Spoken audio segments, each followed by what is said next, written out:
안녕하세요. 자신만만 조경기술사 강사 김원숙입니다.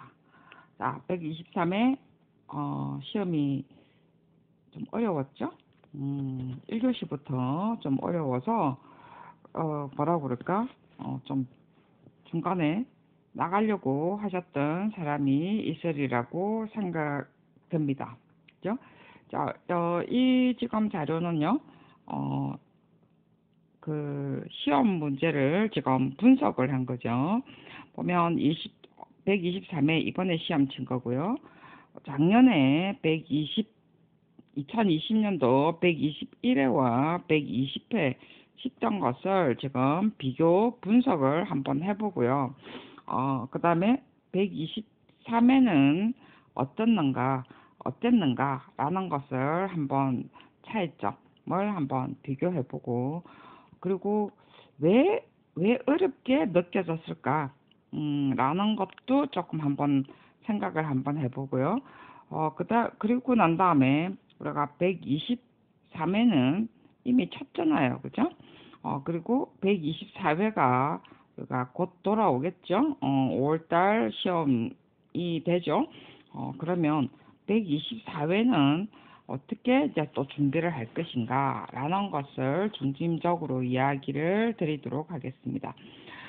그리고 이 자료는 우리가 그 서초학원에 지금 서초 수도 건설학원이죠. 서초 수도 건설학원에 들어가시면 그 적용기술사를 치면 이 자료는 지금 다 나와 있고요.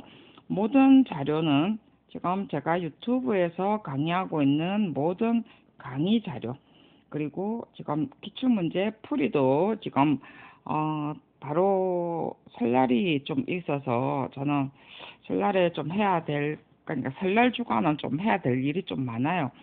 그래서 제가 설날 이후에 유튜브에 그 자신만만 적용 기술사 풀이를 할 예정이고요. 여기에 대한 모든 강의 자료, 그리고 지금 유튜브에 올라와 있는 모든 강의 자료는 서초수도 학원에 다 있죠.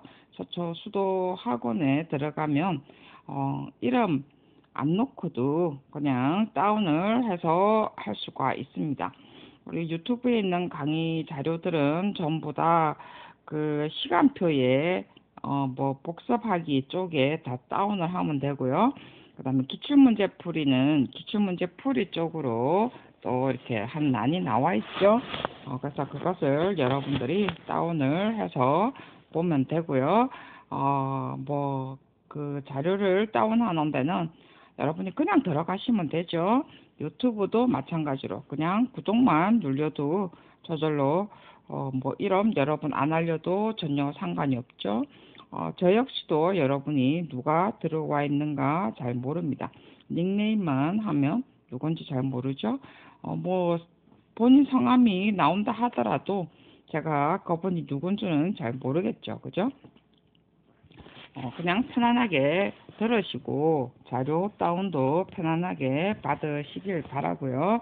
자, 이번에 어쨌든 123회 문제는 제가 봐도 1교시부터 좀 난해하겠다라는 생각이 들었죠. 왜 어려웠다고 생각을 할까요? 글자는 잘 안 보이시겠지만 여러분이 다운을 받으시면 눈에 보이실 거예요. 그죠? 그리고 또 지금 보면 지금 요 앞에 게 지금 123회죠. 그리고 이거는 작년에 시험 쳤던 거고요. 작년 시험도 기출문제 다 분석을 했고요. 풀이를 다 해드렸죠.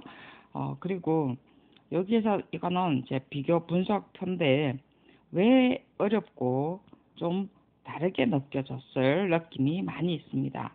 왜 그러냐면 제가 이렇게 큰 단어, 우리 어떤 과목들이 계획하고 인문 철학, 그다음에 법하고 재료, 법과 제도 기준 크게 저는 세 개로 나눴죠. 그다음에 지금 다음 페이지를 보면 어, 설계 시공 그리고 유지 관리 이렇게 저는 세 개로 나눴습니다. 왜냐하면 그 늘 제가 강의를 해드렸지만 과목 적용 기술사의 과목이라는 것이요. 과목의 구분이 사실은 없습니다.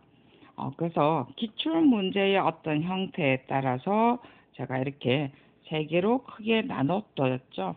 그리고 또 여러 개 어떻게 구분을 하기도 합니다. 과목을 한 6개, 7개 과목을 나누기도 하는데 그거는 이제 뭐라고 그럴까? 우리가 그 기사 공부나 대학 공부 이런 것에 과목에 여러분들이 그 읽었기 때문에 그렇게 나눴고요.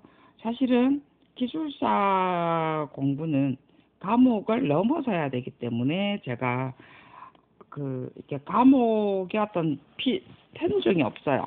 근데 제가 그래도 조금 구분을 하자면 이렇게 크게 세 덩어리로 나누고 그다음에 이제 좀 소분류를 했죠.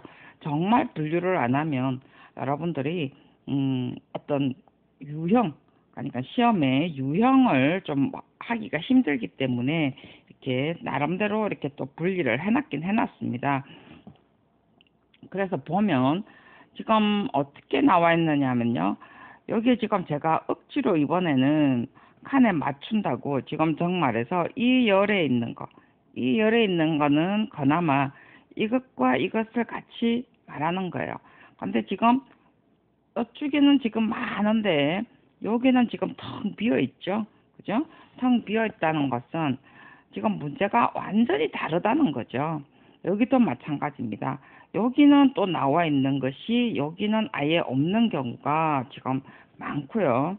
여기 또 마찬가지죠. 여기 지금 많이 있는데 여기는 텅 비어 있다는 거죠. 그죠? 하나의 어떤 문제로 하나의 어떤 덩어리로 다 풀어낼 수 있는 부분도 있겠지만 조금 다른 것도 있긴 있어요. 그 다음에 여기는 지금 전혀 없다든지 그죠? 지금 도시 이미지 경관이라든지 이런 것은 이번에는 시험이 전혀 나오지 않았습니다. 근데 그 다음에 여기는 또 잔뜩 있는데 여기는 전혀 텅텅 비었습니다. 그죠? 분류를 딱 보면은 환경통합정책에 지금 많은 문제들이 편중돼 있죠. 작년에 시험에는 환경정책에 어떤 문제들이 거의 없었다고 봐야 되겠죠. 그죠? 그 다음에 생태물 대기도 보면 문제가 미세먼지 어떤 관리자가 나왔는데 어떤 문제들이 아주 세분화돼서 쓰기 좋도록 작년에는 나왔다는 거죠.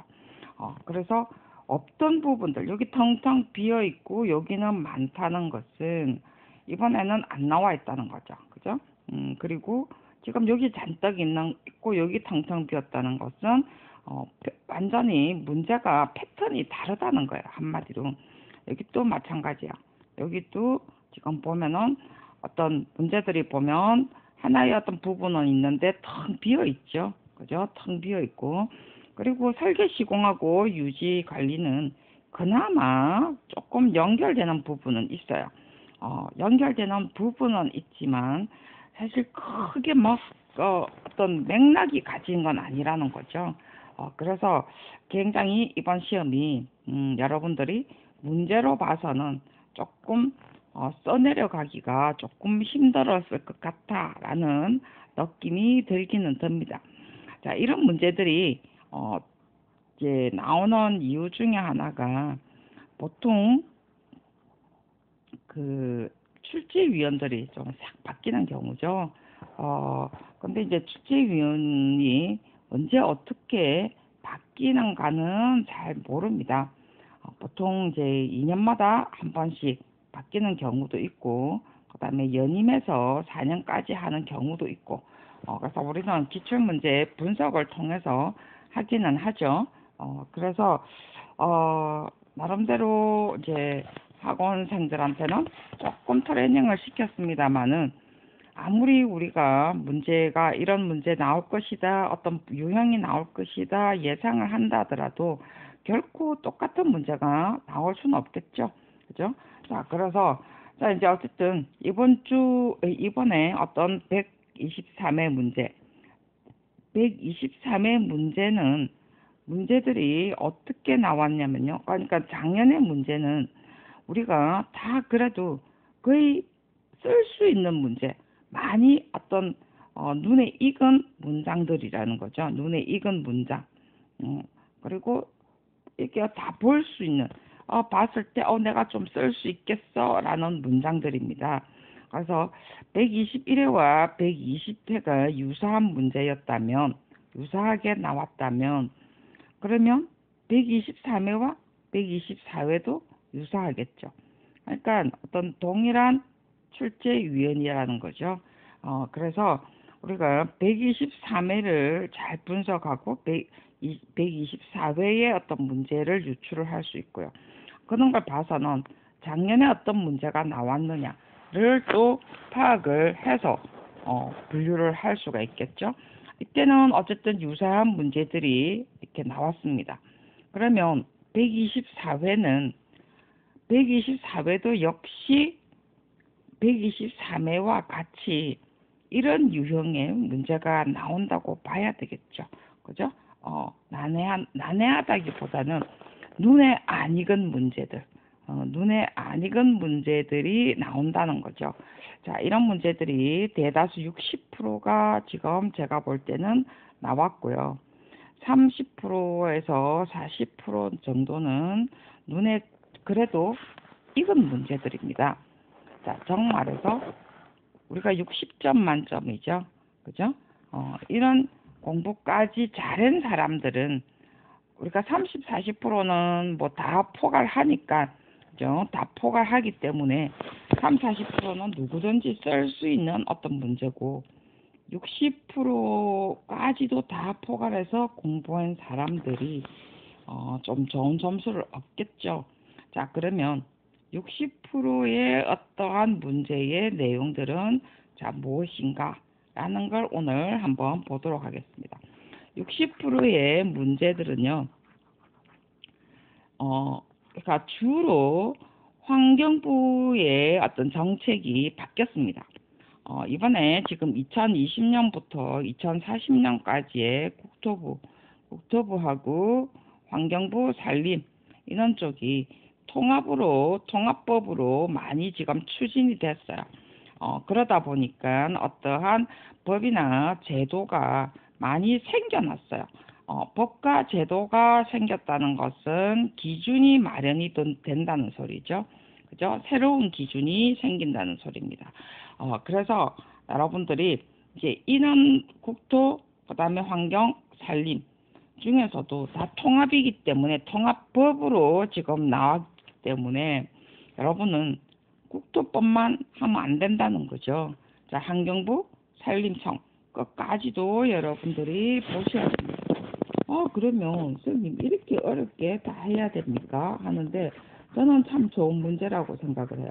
왜냐하면 우리가 기술사로서의 알아야 될 어떤 법들, 그리고 어찌 보면은 여러분은 공부하기가 힘들겠지만 공부하는 과정에서 여러분들이 이렇게 뭐라고 그러죠? 지식이 나는 거죠. 우리가 아는 문제를 그냥 얼렁뚱땅 뜨는 것보다 공부하는 과정에서 이런 것들을 사실은 다 공부를 해야 되는 거야. 기술사 공부라는 것이 하나의 편중된 공부를 하는 것이 아니고 실제로 가장 기본은 법과 어떤 제도입니다. 가장 기본은 법과 제도예요. 법과 제도 그리고 어떤 기준에 맞춰서 계획을 하기 때문에 이 계획과 설계가 이루어지기 때문에 가장 근간은 법과 제도입니다. 그래서 기술사 좀 되면은요, 법과 제도, 그 다음에 기준은 거의 머릿속에 다 들어와 있어야 돼요. 그래서 그렇다고 해서 그걸 외워야 되는 건 아니죠. 사실 굉장히 넓습니다. 법, 제도 이거 다 해야 됩니까? 국토뿐만 아니고 환경 것도 해야 되고요. 막 이러는데, 사실은 한번 쫙 보고 어떤 맥락을 정리해야 되는 거죠. 그래서 나중에 124회 어떤 준비를 할 때 무엇을 할 것인가도 제가 해드릴 거예요. 그래서 지금 이번에 보면 좀 힘들었던 게, 자, 공원 녹지 수요 산정이라는 것은요, 그 레크레이션 접근이에요. 실제로 레크레이션 접근법 저번에 그 5가지 어떤 저 시몬스 골드 레크레이션하고 사실은 같이 맞물리는 부분입니다. 근데 사실은 수요자 산정이 더 어렵죠. 그죠? 그렇기 때문에 조금 더 힘들었을 것 같고요. 그 다음에, 자, 요거는 이게 들어와야 될 내용은 아니었는데, 행태 분석 요일에 그 PEQI와 순환, 3원적 모델이 있습니다. 말 그대로요, 행태 분석이에요. 행태 분석. 그죠? 물론, 그 PEQI는 사실은 굉장히 뭐라고 그러죠? 사람들의 행태와 심리를 분석하는 어떤 모델 기법이에요. 굉장히 좀 뭐라고 그러죠? 방대한 겁니다. 다 방대하긴 방대해요. 근데 이거를 어쨌든 영어로 냈습니다. 그죠? 영어로 냈기 때문에 각각을 그 특징만 설명해 놓은 거고요.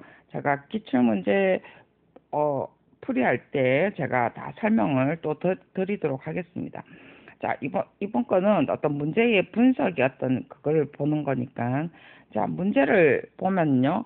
이번에는 계획에 이렇게 설문조사 특징하면서 설문조사 특징만 묻는 것이 아니고 분석 도구를 이용되는 이라는 내용들이 앞에 다 붙었습니다.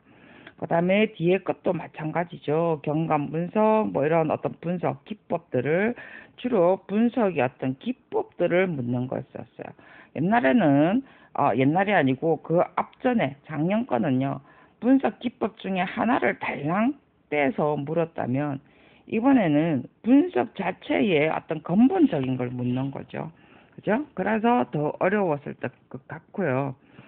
그 다음에 이제 요거는 앞에 뭐 우리가 전통 적용, 담장 종류라든지 공간 구조는 기본적으로 공부하는 거라서 여러분들이 쓸 수 있을 것 같고요.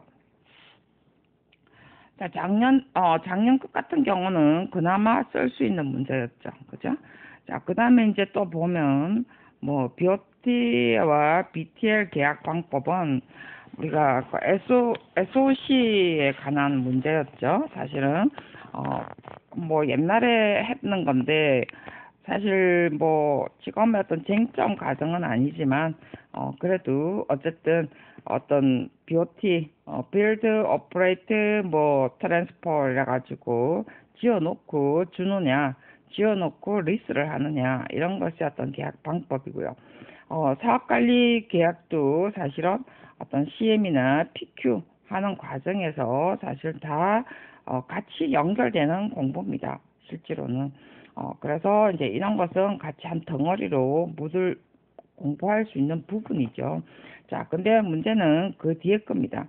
VE입니다.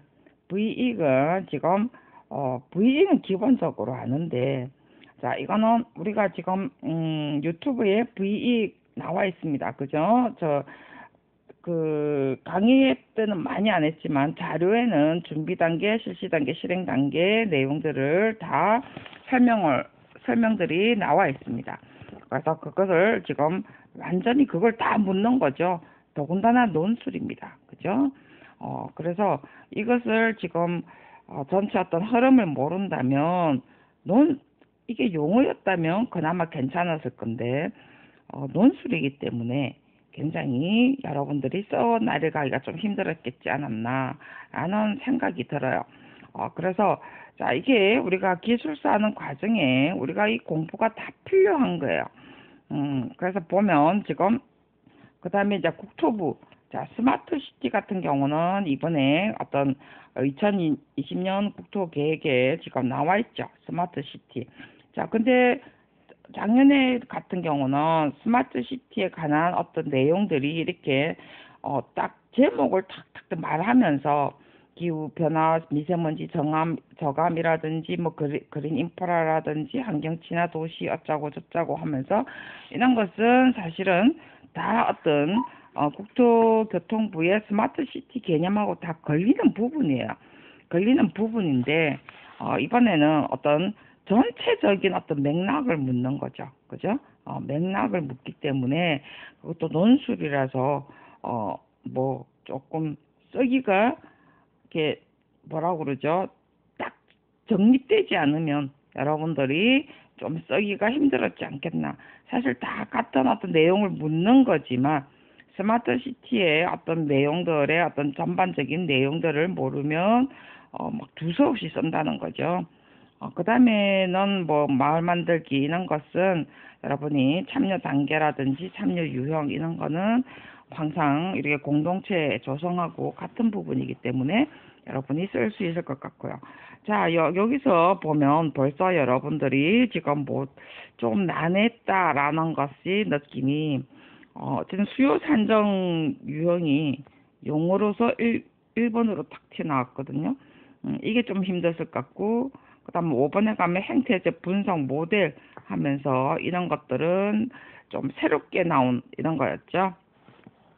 이런 게, 근데 사실은 어떤 생각을 해보면 쓸 수는 있어요, 사실은. 그 다음에 또 뒤에 지금 설문조사 하는데 세 가지 방식, 이런 부분들이 어떤 전체적인 부분이었기 때문에 조금 힘들 것 같고. 그래서 벌써 지금 이 세 개가 지금 모르는 거고, 그 다음에 민간 조사 공원 조성하는데, 자, 경제성 분석, 그죠? 그 다음에 기술 분석, 이런 부분들 때문에 여러분들이 또 힘들었을 것 같고, 어찌 보면, 어, 굉장히 전체적인 맥락을 묻는 부분이라서 다 못했을 것 같아요. 그래서 이 부분들이 지금 다 어려웠을 부분이고요. 그 다음에 뒤에 가서 VE 부분, 그죠? 그 다음에 스마트 시티 부분, 이 부분도 지금 어려웠을 부분입니다. 자, 그 다음에 이제 또 가면은, 자, 이것도 어려웠죠? 근데 이제 이거는 보행자는 지금 다 쓸 수 있을 것 같아요. 어, 보행자 전용 도로는 보행자 시설 계획 중에 이거는 우리가 보행자의 전체적인 맥락들이 이렇게 많이 나왔습니다. 작년부터. 근데 어쨌든 전체를 어떤 묻는 개념이기 때문에 사실 보행자나 보행자 시설 계획의 보행자 전용 도로 뭐 우리가 교통안전화 개념의 어떤 기법으로 풀어도 되는 부분이기 때문에 그렇게 어렵진 않을 것 같아요. 그래서 이거는 별로 어렵진 않을 것 같고요. 자, 환경 정책 가서 굉장히 어렵습니다. 환경 그 통합 정책이죠. 지금 작년에는 도시 이제 경관 계획, 뭐 야간 경관, 가로 시설물, 그다음에 뭐 도시 경관 구성 요소 이런 것은 여러분들이 다 가니까 큰 줄거리에서 조금 조금 파생된 거기 때문에 다 적을 수 있었는데 이번에는 전혀 나오지 않았습니다. 그지? 근데 대신 이번에는 뭐가 나왔냐면 환경통합정책에서 많이 나왔어요. 환경통합정책에서 많이 나왔는데도 불구하고 모르는 내용들이었어요. 그죠? 근데 옛말에는 생태계 서비스라는 것은 압니다. 근데 이번에는 지불 재계약이라는 것들이 새로 만들어진 거예요. 생태계 서비스 중에서도 생태계 서비스가 아니고 그 생태계 서비스 지불제라는 것도 아는데 그나마 그래도 알 수 있을 것 같은데 계약이라는 게 탁 티 나왔어요. 그래서 생물 다양성에서 나오거든요. 그래서 이런 것이 좀 힘들어질 것 같고 그다음에 환경부 기준의 국내 보호 지역 이것도 지금 이번에 어떤 새로 통합법으로서 정말해서 옛날에는 국토부에서 환경 보호가 있고 산림에서 환경 보호도 있고 이랬는데 산림도 있고 환경도 있는데 이걸 지금 통합법으로 만들었단 말이죠. 그죠? 그래서 어떤 당연히 지정의 목적이라는 것이 나왔습니다. 그래서 이게 이제 통합이라는 것을 알면은 통합되었다라는 것을 알면은 그나마 조금 쓸기 쉬운 것이죠. 자, 그 다음에 뭐 추진 원칙 설명도 마찬가지입니다. 통합 정책이기 때문에 우리가 앞에 국토 2020 그죠? 국토 제 5차죠. 5차 국토 종합 계획을 보면 사실은 통합 정책이 나와 있습니다. 그걸 조금 눈여겨 봤더라면 조금 더 우리가 알 수 있을 것 같은데요. 그죠? 자, 어쨌든 그래도 여러분들이 조금 힘들었을 부분인 것 같고요.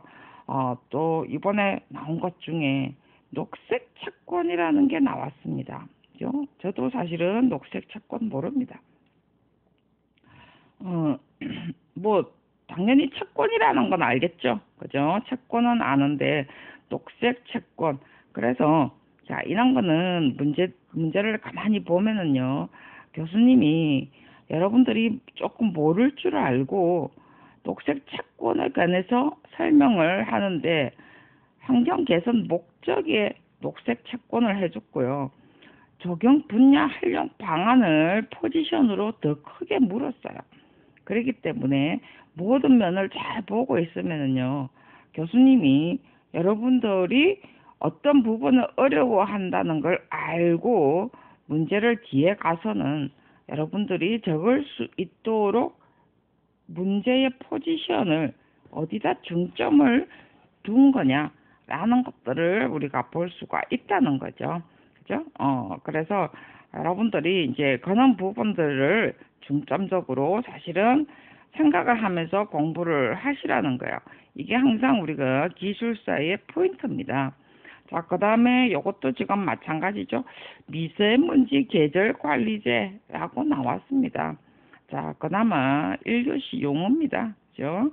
자, 그래서 이런 것도 지금 우리가 조금 새롭게 되어지는 거죠. 그래서 이번에 교수님들이 출제는 야, 이건 나왔으니까 통합법이니까 좀 통합법 좀 정신 차리고 잘 봐. 라는 어떤 의미가 더 좀 깃들어져 있을 것 같아요. 자, 산림 부분으로 이제 가면 물론 유아숲이라든지 이거는 전부 다 우리가 앞에 도심숲이라든지 우리가 국립산림 치유라든지 치유 살림에 관한 내용 중에 다 들어갑니다. 그렇기 때문에 저번에 어떤 기출문제 풀이를 잘 들었다면 여러분들이 충분히 적을 수 있는 문제예요. 그렇게 어려운 건 아니에요. 이번에 어려웠던 거는 환경통합정책에서 여러분들이 좀 더 어려웠을 것 같고요. 자, 적지 분석은 과정입니다. 이번에는 적지 분석을 써라는 게 아니고 과정입니다. 사실은 적지 분석은요, 살림에서 나오는 거예요. 굉장히 지금 이거는 용어죠, 그죠? 그나마 용어로서 나와서 다행이에요. 살림에서 쓰는 적지 분석은요, 우리가 토양부터 시작을 해서 다 들어가요. 기후, 토양 이런 것들이 다 들어가는데 거기서 우리가 옛날에 여러분 공부했는지 모르겠지만 온양 지수라든지 뭐 기후대 뭐 이런 것들이 다 들어갑니다. 이제 이런 것에 근데 그런 것이 적지 분석인데 과정을 써랬어요. 그죠? 과정은 여러분이 잘 생각을 해보면 나올 수 있는 부분이에요, 실제로. 그래서 그 다음에 이제 이거는 도시 숲인데 이번에는 확대 방안이고요. 자, 법적 근거입니다. 법적 근거는 산림휴양에 관한 법이겠죠, 그죠? 그래서 도시숲은 산림휴양에 관한 법입니다. 자, 그 다음 그래서 산림은 그나마 우리하고 부딪히기 때문에 많이 쓸 수는 있습니다. 근데 이번에 가장 어려웠던 것은 환경의 어떠한 통합에 의해서 환경의 어떤 정책들이 많이 바뀌었던 거. 있으니 좀 어려웠을 것 같고요. 뭐 어차피 제가 작년에는 토양 부분이 굉장히 많이 나왔는데 뭐 이번에는 잔디는 조금 나왔긴 나왔어요. 갱신. 그죠? 그래서 지금 제일 난했던 것이 지금 여기서는 환경정책 부분은 여러분들이 힘들었을 것 같다라는 느낌이 듭니다. 자, 다음 장으로 가보면요. 이번에 설계 같은 경우는 그 CODIT 모델이죠. 그죠? 자, 이게 힘들었을 것 같아요. 그나마 그래도 1에서 11까지입니다. 자, 사실은요, 이것은, 제가 노거수하고 같이 넣어놨어요. 실제로 어떤 노거수하고 조금 틀리긴 틀리는데, 그런 어떤 그 생장에 관한 어떤 적용하는 방법입니다. 그죠? 그래서 저는 그래도 이런 것을 내가 노고수 생장 위협 인자하고 같이 제가 이렇게 해놨긴 해놨는데 조금 틀리는 부분이고 그렇지만 여러분들은 이것이 조금 어려워서 처음 나오는 단어죠. 그죠? 그 다음에 뭐 기초조사, 문화재 기초조사 또 참 오랜만에 나오는데 뭐 이것도 조금 힘들었을 것 같고요. 그 다음에는 뭐 별로 어려울 것 같지는 않습니다. 실제로 우리가 시공 유지 관리는 여러분들이 나름대로 다 또 눈에 익은 문제고, 그죠? 자, 그 다음에 요게 조금 쓰기가 힘들었을 것 같아요.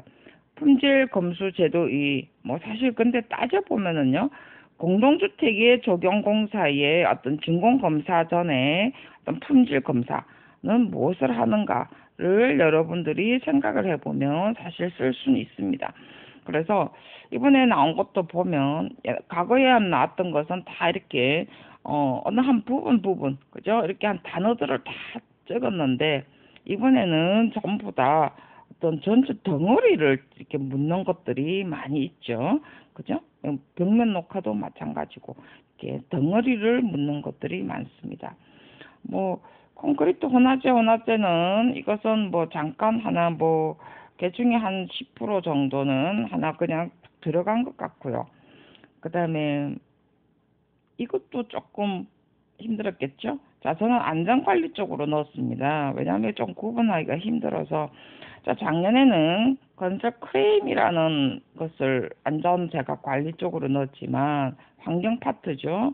자, 이번에는 같은 안전 관리인데 공은 녹지 공간에서 발생하는 종류입니다. 그죠? 자, 재 성격별로 구분을 했습니다. 자, 근데 이거는 우리가 어떤 자연재해가 아니고 녹지 공간에서 발생하느냐. 근데 이제 이게 우리가 재해라는 말을 교수님이 썼지만 여기서의 재해는 자연재해라기보다는 안전관리에서 생기는 발생 사고겠죠. 재해라기보다는 어떤 사고의 유형을 어떤 재해로 먼저 어떤 구분을 했겠죠. 그죠? 근데 재해별로 구분을 하랬거든요. 그래서 사고의 유형을 먼저 적고 재해를 이렇게 구분을 하는 게 낫겠죠. 정말해서 우리가 도난 사고, 그 다음에 어떠한 뭐 살인은 좀 그렇나요? 어떤 강도 뭐 이런 것들은 사실은 어떤 위해죠, 그죠? 안전의 어떤 위해 상황이죠. 그래서 위해라는 재해라는 개념으로 크게 분류를 해라라는 의미가 더 클 수 있겠습니다. 자, 그래서 자, 이번에 문제 보면 요 뒤에는 어쨌든 설계 시공 유지 관리 쪽에서 좀 어려웠던 거는 크게 없는 것 같고요. 단지 용어에서 요게 딱 그 코디트 모델 이게 조금 몰랐던 문제이기 때문에 좀 어려웠지 않았나라는 것의 어떤 거고 제일 어려웠던 것은 어쨌든 앞에 부분 그죠? 앞에 부분에 우리가 조금 분석 부분 그죠? 자, 인문학적인 것보다는 우리가 행태 분석, 그러니까 조사 분석, 접근하는 방법, 접근 아주 근본이죠. 우리가 조사 접근, 행태 분석 이쪽에서 지금 많이 나왔고요. 그다음에 우리가 지금 계약법 중에서도 어떤 관리나 계약의 어떤 VE 최상위층 그러니까 기술사로서 최상위에서 하는 부분들 그다음에 국토도 마찬가지죠. 어떤 최상위의 어떤 계급에 들어서야만이 풀 수 있는 내용들이었습니다. 환경도 마찬가지죠. 환경도 최상위에 어떤 할 수 있는 부분이고 나머지 40% 정도는 전부 다 어떻게 다 풀어나갈 수 있는 어떤 내용들, 눈에 다 익은 내용입니다. 자, 그래서 어려운 문제라고 하지만 실제로 때로는 문제를 보면은요, 교수님들이 나름대로 너무 잘 모를 것이다 라고 하는 것은 앞뒤를 보면 풀어나갈 수 있는 맥락을 우리가 알 수가 있어요. 그래서 이제 어렵게 느껴지는 것은 실제로 문장이 정말해서 문장에 어려움이 있었죠. 이것은 우리가 잘 못 봤던 어떤 어려움이 하나 있었고요. 그러니까 우리가 눈에 안 익었던 문장들. 그 다음에 두 번째로는 어떤 큰 개념들. 정말해서 기술사로서 갖춰야 될 어떠한 아주 기본적인 법규 쪽에서 어떤 큰 부분들이 나왔고요. 당연하죠. 그죠? 통합법이 나왔으면 그 통합법에 우리가 맞춰서 공부를 해야 됩니다. 그래서 이런 것들 때문에 어렵다라고 느끼지는 부분이죠. 그래서 자, 이런 것은 우리가 시험 문제를 전후로 우리가 연결을 해보면 우리가 적용 기술사는 어디서 나오죠? 어쨌든 국토부, 환경부, 산림, 그죠? 여기서 다 포괄되는 공부입니다. 그러니까 그 안에 뭐 쪼개져서 그렇지 사실은 우리가 국토부, 환경부, 산림 이거를 다 통합을 해야 우리가 적용이라고 할 수 있겠죠. 그죠? 그렇기 때문에 저는 이번에는 굉장히 기술사로서 갖춰야 될 어떤 공부라고 생각이 들고요. 자, 그러면 124회는 어떻게 공부할 것인가? 자, 여러분 합격 뭐 할 것이다 생각을 하고 여러분 손 놓고 있으면 안 돼요. 지금부터 또 정리를 하고 공부를 하셔야 됩니다. 합격 발표해서 합격했으면 그때 손 놓으면 되겠죠. 자, 그때는 여러분들이 면접 대비 공부 어차피 해야 되기 때문에 여러분들이 지금부터 정리를 해놓는 것이 면접 대비에 어떠한 성과를 이루게 될 거고요. 그 다음에 떨어졌다면 또 계속 연결되는 공부기 때문에 공부는 사실은 손 놓으면 안 되겠죠. 자, 그리고 공부하는 방법. 자, 저는 여러분들이 유튜브를 제가 어디다가 여러분들이 많이 듣는가를 봅니다. 뭐 누가 어떻게 듣는가는 모르지만 뭐 구독인 수가 아니고 어떤 클릭 수인가요? 그거 보고 클릭에 얼마만큼 듣는가를 봅니다. 그리고 어느 정도 지속성을 가지고 듣는가를 봅니다. 어떤 강의에 많이 클릭해서 들어가는가를 사실은 봅니다. 그런데 여러분들은 봐야 될 게 뭐냐면요. 기출문제 풀이를 보셔야 돼요. 기출문제 풀이가 물론 아주 나는 공부를 안 해서 아주 앞에서부터 차근차근 들을 거야 라고 하시는 것도 중요하지만 차근차근 들으면 문제를 풀 수가 없습니다. 물론 차근차근 듣는 거는 굉장히 좋지만 연결을 아주 뭐 단시간 내에 여러분들이 뭐 들어도 괜찮지만 기출문제 풀이를 먼저 들으면서 여러분들이 우리 저 앞에 강의 내용들 그죠? 이론들이라고 하죠. 이런 것 보고 이론들의 지금 이론은 다운 다 받으셔야 돼요. 다 올려져 있습니다. 자, 이 내용들을 여러분들이 뭐 버스 타고 하는 게 아니고 정말로 이거를 몇 번 들으셔야 한다. 솔직히 말해서 저는 여러분이 구독수 올리든 클릭하든 구독자 수가 1000명 안 되기 때문에 우리가 구독자 수가 1년인가 몇 개월인가 그렇더라고요. 1000명이 돼야만이 우리가 유튜브에 어떤 돈이 몇 원인가 올라가더라고요. 이 조건을 안 맞춰지면 저희들은 돈하고 아무 상관이 없어요, 여러분. 근데 유튜브 여러분 공짜잖아. 거의 요즘은 뭐라고 그러죠? 무한대라고 하나요? 그렇기 때문에 여러분 들을 수 있잖아요. 그죠?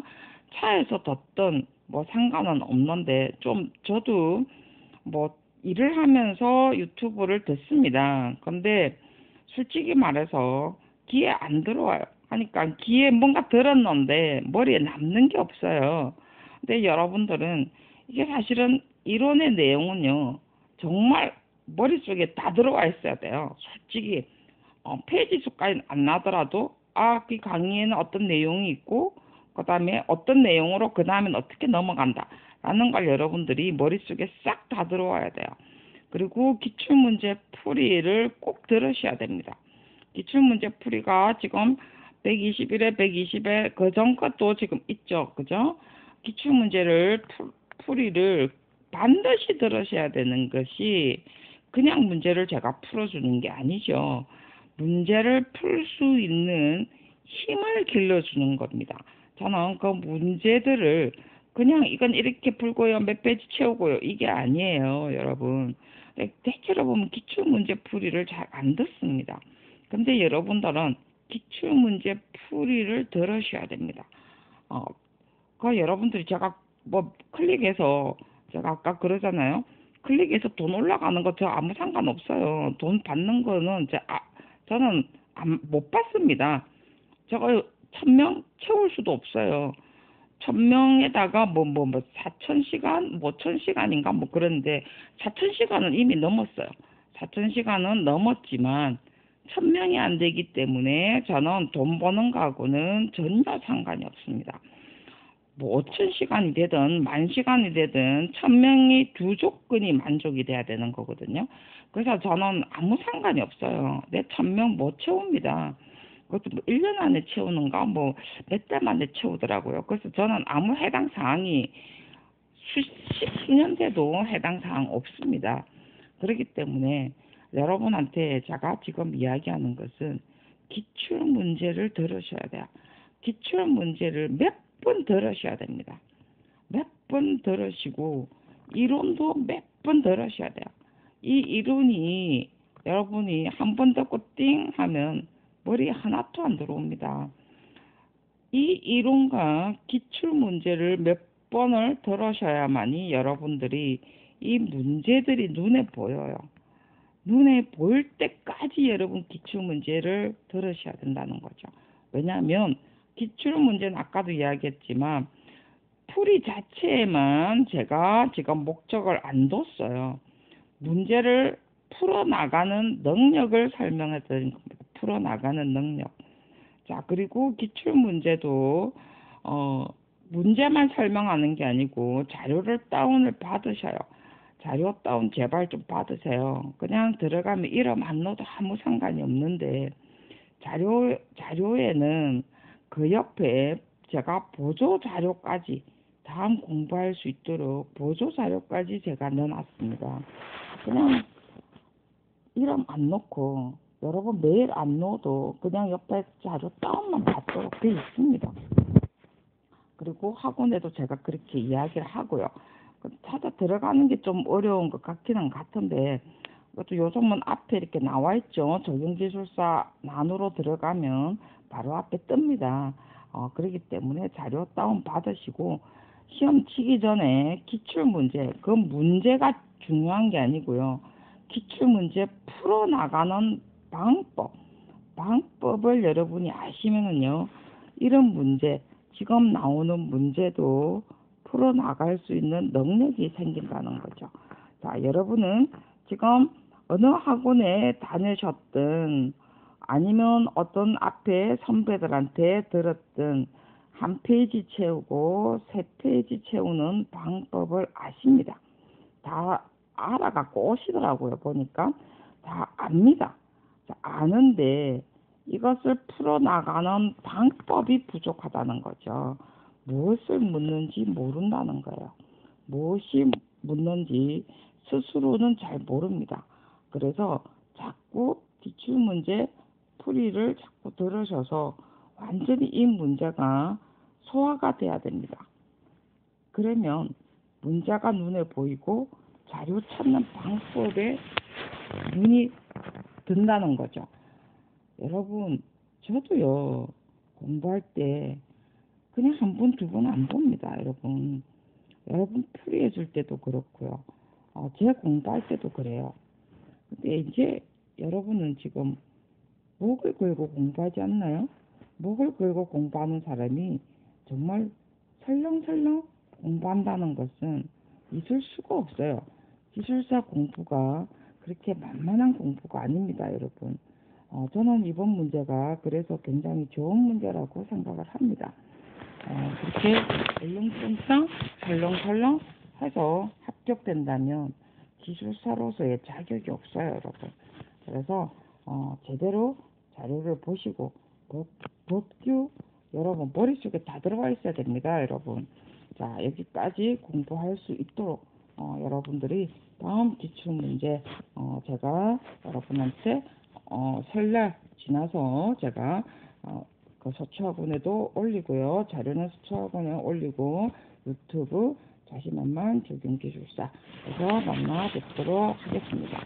여러분 기출문제하고 그 다음에 이론 여러분이 몸에 배일 때까지 들으셔야 그 내용이 문제가 아니고 여러분들이 내가 무엇을 말하고 무엇을 찾는가를 설명하는 어찌 보면은 어떤 근본적인 것을 이야기하는 거예요.